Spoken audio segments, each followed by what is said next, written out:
Right, the qualifying is over in Bahrain, so let's talk about it. So obviously we had the elimination qualifying in Bahrain after Australia, where there was much backlash, including myself. Obviously I made that video talking about how much of a piss take Australia was, and they kept it for Bahrain, simply because none of the teams could kind of agree on it, and they sort of felt as well, as a whole, the governing body felt that we should at least test it for a second race running. So the qualifying's over. General opinion, to be honest, by myself, just scrap it. Just scrap it. It really didn't work again. In Q3, I will say this, fair, we need to be a bit fair here. Q3, it was at least better than it was Australia. It still wasn't amazing. Pole position was decided with 2 minutes to go of this session, so that was a little bit annoying in the sense of there was still 2 minutes of dead time. Q2 was even worse. Q2 was worse than Australia, was worse than Q3 in Australia, it was worse than Q3 now. There was 6 minutes of dead time.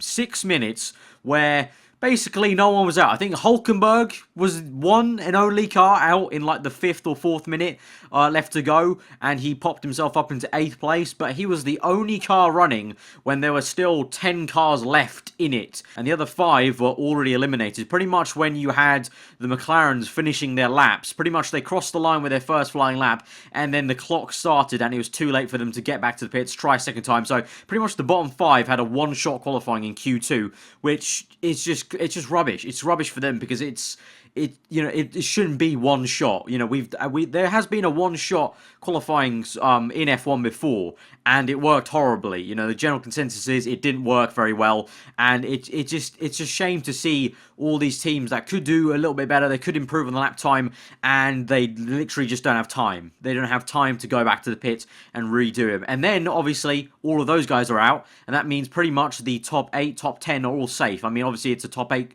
Q3 shootout, so the 9th and 10th place tried to improve, which Hulkenberg did improve from 11th place, but the top 8 were all safe. They're all good, pretty much, near enough, so no one went out. It was just Hulkenberg, and it was just diabolical to see one car on track, 6 minutes to go. It was worse than Australia, so in that sense, really has to go, really needs to go. Really didn't work. Q3 was a bit better than last race for Australia because we had Hamilton, Rosberg, Vettel and Raikkonen, all 4 of them out on track trying to set a second time, so it wasn't a case of Ferrari sitting out.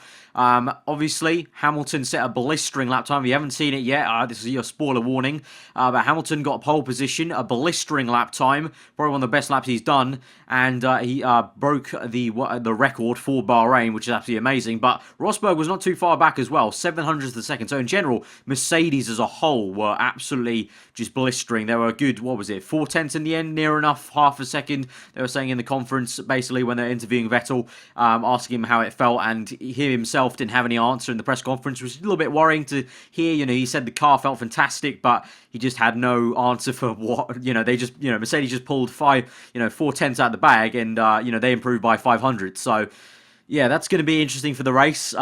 Both Mercs very close to each other, so it could be a good battle between them. We'll see how the Ferrari start. Obviously, Ferrari have, seemingly from Australia, very good start procedures, so the race could be quite interesting. Let me know what you think about in the comments below about how the top 4 ended up, and how you think the race will pan out at the very start, at least, in terms of the start of the Ferraris and how Hamilton and Rosberg might go. Because I saw a lot of people on Twitter, there's no qualms about it. It's a blistering lap time from Hamilton, but at the same time, it just as a whole, the entire team, Mercedes, their car is freaking quick, because Rosberg was only 700ths behind him, so both of them so close, within 1/10 of each other. That is a very fast car right now, so that's a little bit worrying, but we'll see about the race pace. Obviously, Ferrari mucked up the race pace last time out with the strategy they went with after the red flag. So we'll see if they can actually match the strategy of Mercedes, and actually can we see what the genuine pace and battle would be like in the race. Because obviously I think most of us can agree that Vettel probably would have won the race if he had gone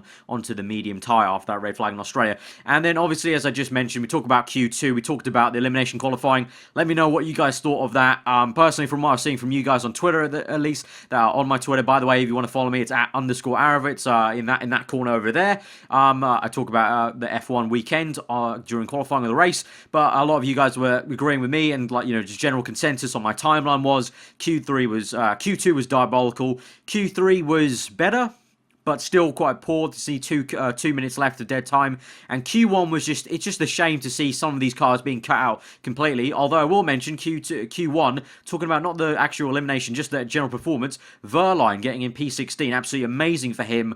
Top job to get a Mano in P16, and he himself was pretty damn chuffed, saying that, you know, the car feels completely different to Australia. So that's wonderful for him, and obviously he's put his teammate to a huge shame. Harrianto all the way down in what was second last place, I think it was. Real huge difference. And also, he obviously out-qualified 2 Renaults, 2 Saubers, and a Force India, which also made me laugh, because Force India were one of the teams, not the only one, but one of the teams that did not vote to change the qualifying system. And, you know, that you would have thought, okay, yeah, the reason why they've done that is because they enjoyed it. They enjoyed it in Australia, because they came 9th and 10th in qualifying in Australia. That's the perfect position for a team like Force India, outside the top 8, so they're not locked into their tyre strategy, but pretty much already in the points for the starting grid. But it was quite funny to see that they themselves got caught out with the elimination. So, yeah, as a whole, I still feel it just needs to go. It needs to go, and I'm pretty sure most of you guys will agree with me. But let me know what you think of the comments below. Maybe you thought it was a lot better than Australia, and maybe we should give it a chance. But personally, for me, bottom line, I think it still needs to go. Q2 was so bad. It doesn't matter if Q3 was a lot better. Q2 was, that was just, like, literally, there was just nothing to look at. Like, Martin Brundle started taking the piss of everything and said, oh, maybe we should get some panning shots of them taking off the gloves and getting out the car dramatically and all this crap. And, yeah, Q2 was just really bad. But as a whole, it was better than Australia. Still think that come tomorrow, when I think they said they're going to look at it and kind of start to debate and kind of decide if it should go, they should come to their senses and say, just cut it off. Just cut it. Let's go back to the old system. There was nothing wrong with it. It worked for many, many years. And, you know, the people who wanted this change, which were, we've been told by John Todd that the people who wanted this qualifying change were the race promoters. The promoters of the race wanted something more exciting on Saturdays. And it's clear they don't know how it would work out. They were sort of guessing, and they got the guess badly wrong. And really, the promoters, you know, they're all about the advertising and the money. They don't really, you know, they don't really know the sport in and out. And all the teams were telling us this would happen again for Bahrain. Pre-qualifying, all the pundits on Channel 4 or Sky were all saying it's probably going to be the same exact thing, and guess what? It was, and Q2 was even worse than last time, and Q3 got only a little bit better by about 2 minutes of dead air.